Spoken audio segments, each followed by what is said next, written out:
Hello everyone, this is Captain Bryan, and I was the Full Metal Jays cosplayer at PAX East 2013.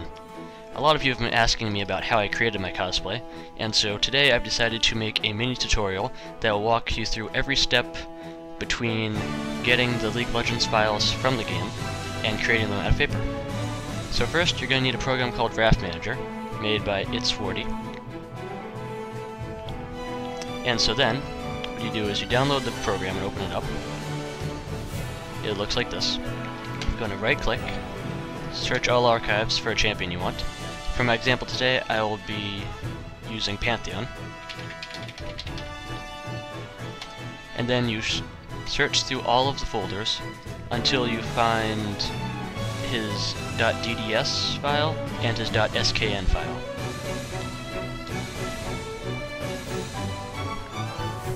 Here's probably where I'll be cutting this.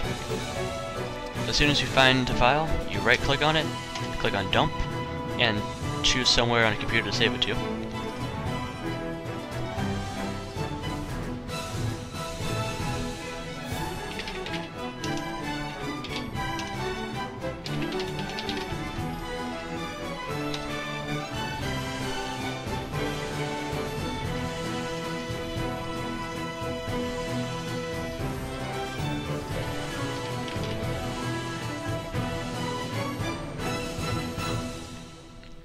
And as soon as you have both files, you don't need Draft Manager anymore. Go to the location on the computer where you saved the files.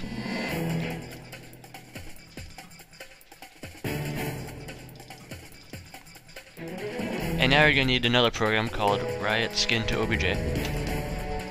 Open it up. And what this does is it'll convert the .skn file, which is the model, to OBJ format, which is easier to use in Blender.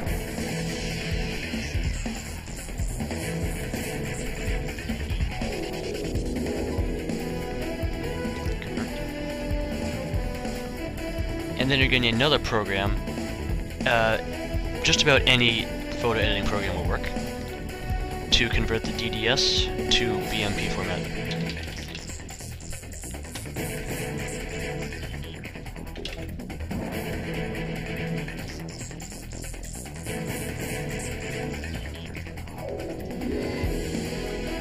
Here it is. The DDS is kind of like the skin for the model. So now I will save as BMP.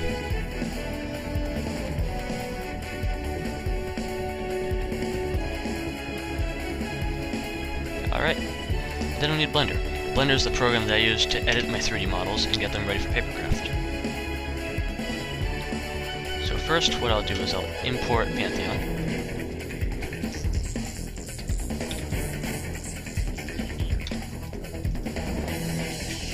There it is. So the first step to editing model is deleting faces that you don't need. For example, this cape, this head thing,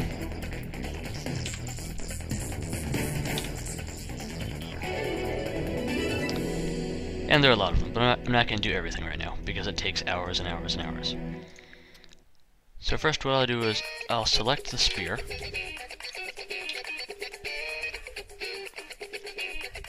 Slide it up. After I get that face that I missed. Slide it up. I'll hit Ctrl-I to invert my selection. And I'll temporarily delete Pantheon. So I can export just the spear itself.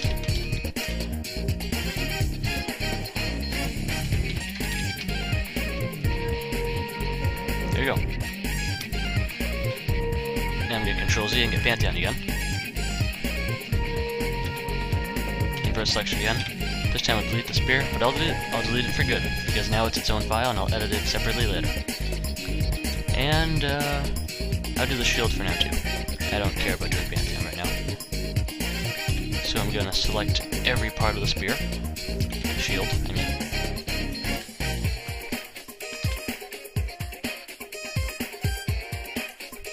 What I'm doing is, I'm on face select mode, I'm hitting shift, and right clicking on every piece, and then hitting Ctrl-L, and Ctrl-L selects every piece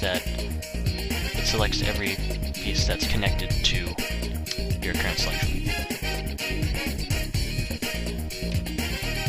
now that I have the whole shield selected, I'll lift that off, invert selection, delete Pantheon. So now I have the shield. I'll export that.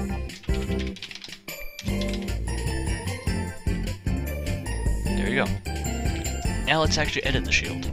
What's very common for 3D models is that some faces, they look like they're connected, but they're technically not. For example, right here.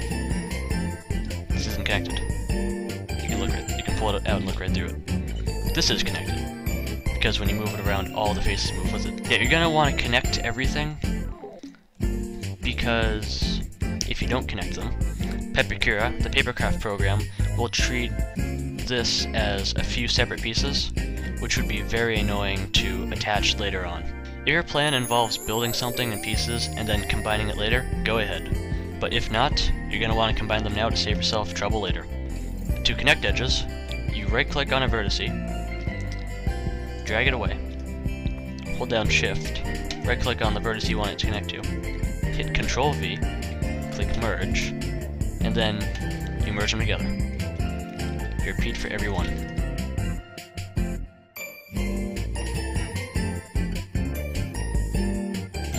There we go. And now to attach this front arrow thingy. If you look inside, you'll notice that the faces overlap. You can't do that with paper, so I need to fix it here in Blender.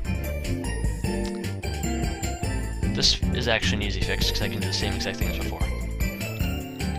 But for this one down here, there's no vertice for it to connect to. To fix that, you're going to select the two vertices that make up the edge that it's near, like that. Then I'm going to hit Subdivide over here on the left, which creates a vertice right in the center of it. I'll select a new vertice, I'll select this, and combine them, just like before. And now to do the sides, what I'll do is I'll go to Face Select Mode, and delete this face. I'll connect this, because this isn't attached. Then I'm just going to select 3 vertices, and hit F to create a face.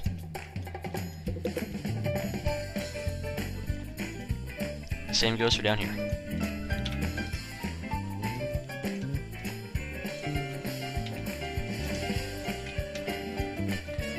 And then to fill these gaps, I'm going to go inside and just merge the vertices. And the same goes for this side.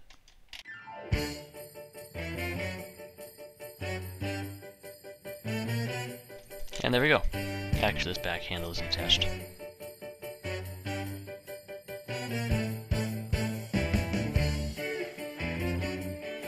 Now that this is one solid piece, I'm going to slide it into the shield and then connect it.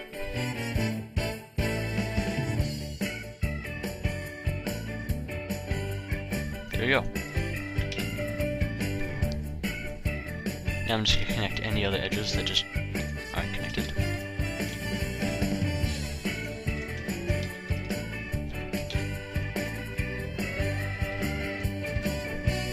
Now I'm going to export this edited shield.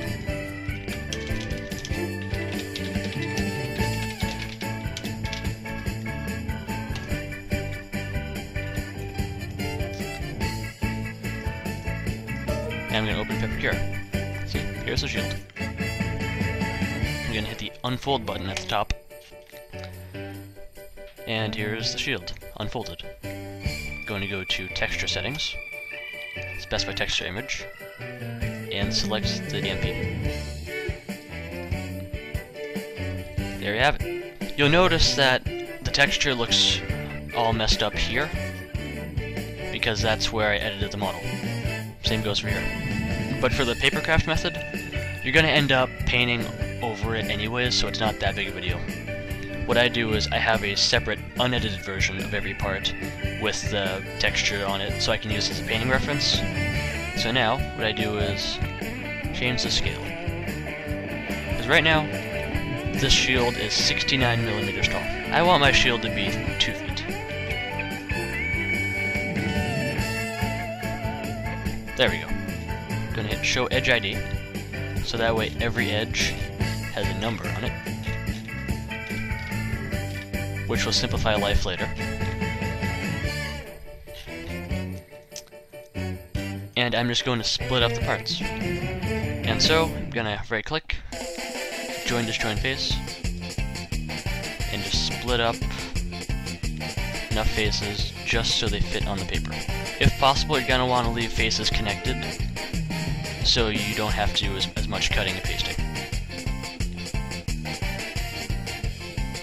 You can drag them around,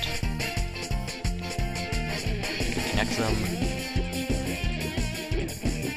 Then I also use the rotate tool to get a piece to fit them. And from there, you just keep doing this until you have all the parts on the paper.